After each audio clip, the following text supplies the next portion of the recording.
So I want to spend a little bit more time on this because I know some people, multiple people mentioned it and had questions on it.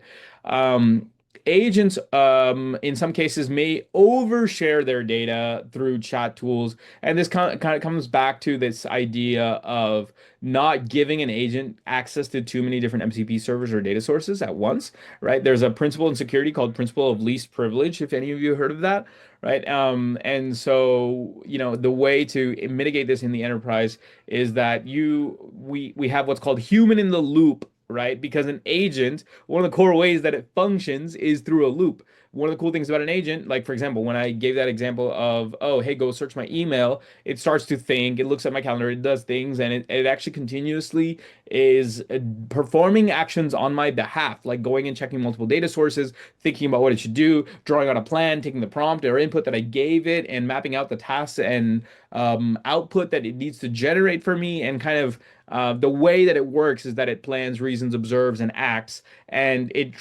runs that kind of paradigm in a loop until it's able to achieve whatever task I provided it. That's why it's like an agent, because it's able to do some of the stuff more autonomously instead of me having to hold its hand, right? Like ChatGPT in the first days, I'd have to say, hey, can you tell me how to do this? Oh, okay, cool. It gives you a bunch of stuff. Okay, but what about this? And then you have to kind of like handhold it to do things. Whereas in the new agentic paradigm, the goal is that you do more with less.